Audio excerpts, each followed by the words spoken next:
Assalamualaikum warahmatullahi wabarakatuh. Perkenalkan, nama saya Hadafi Mahfudur Nur, NIM terakhir 004, kelas IPA D 2018, Pendidikan IPA, Universitas Negeri Yogyakarta. Saat ini, saya akan membuat model sistem ekskresi pada manusia, yaitu pembentukan urin di dalam ginjal. Nah, model ini dibuat karena pembentukan urin di dalam ginjal itu tidak dapat terlihat oleh mata, sehingga seorang guru harus membuat model sehingga lebih memudahkan peserta didik untuk mempelajarinya. Pada pembentukan urin di dalam ginjal itu terdapat 3 tahapan, yaitu filtrasi atau penyaringan yang terjadi di dalam glomerulus. Yang kedua, reabsorpsi atau penyerapan kembali yang terjadi di dalam tubulus contortus proximal. Yang ketiga yaitu augmentasi atau pengumpulan yang terjadi di tubulus contortus distal. Adapun alat dan bahannya yaitu air dan gelas, tepung, pakan ikan yang terdapat warna merah dan hijau ini. Terus corong kecil, pewarna makanan, saringan teh, corong, selang, spons, sendok,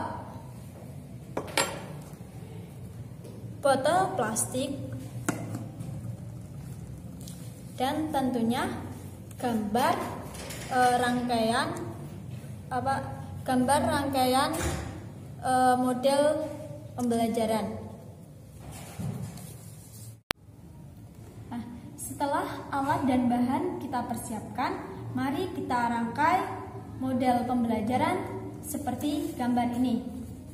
Nih ya, seperti gambar ini. Yang di atas saringan teh, terus corong, selang yang terdapat sponnya, dan botol.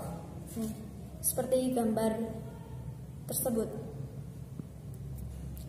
Adapun langkah perangkaiannya yaitu pertama kita ambil selang, kemudian kita masukkan spon di dalamnya. Nah, untuk mempermudahkan pemasukan spon di dalam selang ini, kita butuh sesuatu yang runcing dan panjang sehingga kita mampu memasukkan di dalamnya dengan mudah. Nah, untuk menyingkat waktu, di sini saya sudah memasukkan spon di dalam selang sebelum praktikum dilaksanakan. Nah, setelah kita masukkan spon di dalam selang, kita buka botol, tutup botolnya. Kemudian kita isi pewarna makanan yang berwarna kuning. Agar tidak terlalu banyak, kita butuh corong kecil sehingga pewarna makanan hanya sedikit yang diteteskan. Sebetulnya kita di sini dapat menggunakan pipet tetes, akan tetapi di sini saya hanya memakai alat dan bahan yang ada di sekitar sehingga hanya terdapat corong kecil ini. Kita masukkan.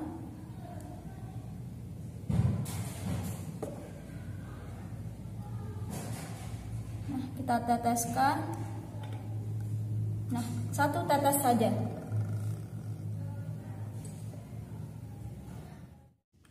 Setelah kita masukkan sedikit pewarna, dan kita tambahkan sedikit air sehingga warna cairan berwarna kuning yang lebih muda atau tidak terlalu kental, kita tutup botolnya.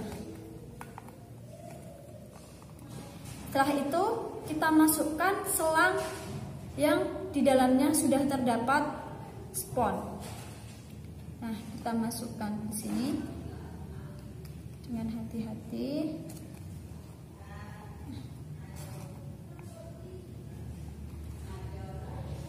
Kemudian kita taruh corong di ujung selang.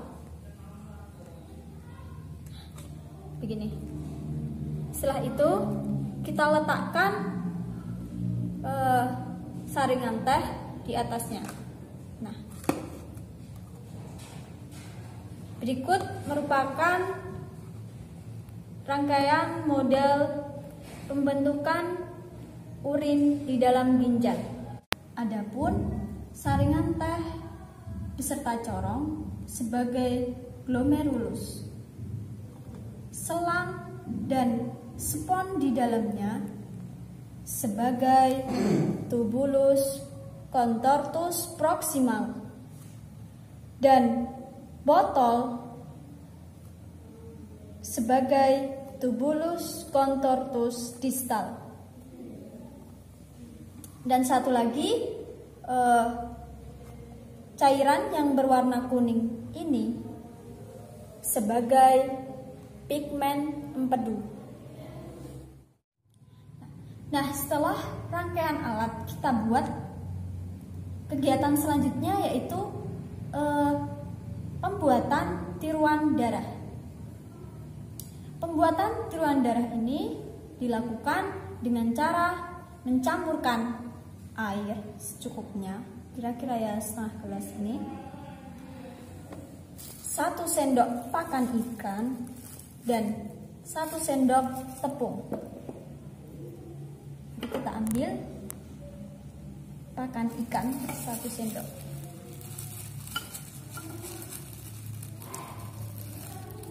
Satu sendok pakan ikan kita masukkan.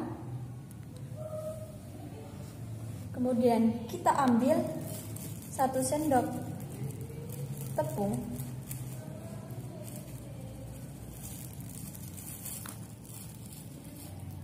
Satu sendok tepung. Kemudian kita aduk.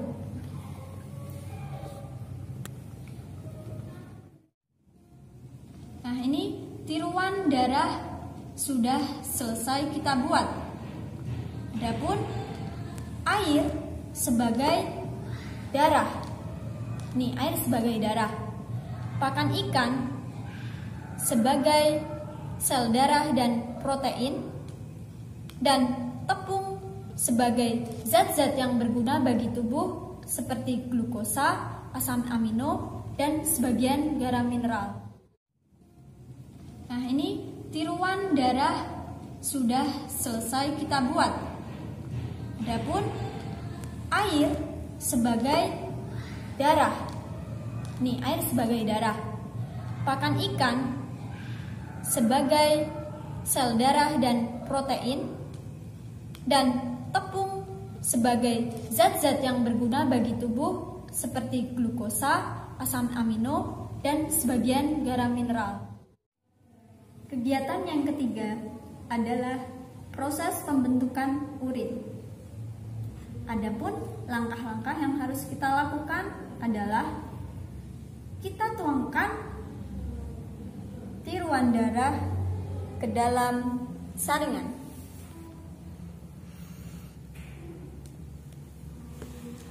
Nah, proses ini menggambarkan proses filtrasi. Pada proses ini, pakan ikan tertinggal di dalam saringan.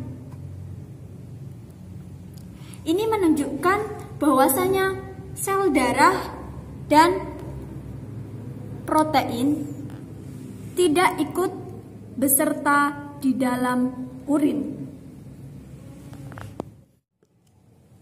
Air yang menetes dari saringan ini akan masuk ke dalam selang dan berwarna keruh. Air ini menunjukkan urin primer. Urin primer ini akan mengalir melalui spons. Hal ini menunjukkan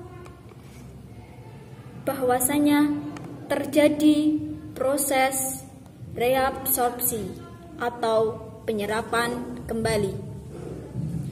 Pada proses reabsorpsi ini, zat tepung akan terserap di dalam spons. Nih, terlihat sisa-sisa zat tepung di dalam spons. Ini menunjukkan bahwasanya zat-zat yang berguna bagi tubuh, misalnya glukosa, asam amino, dan sebagian garam mineral, itu terserap oleh tubulus contortus proximal.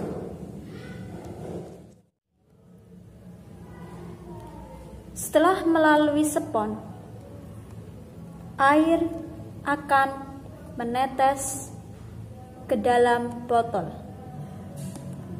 Air ini terlihat lebih bening.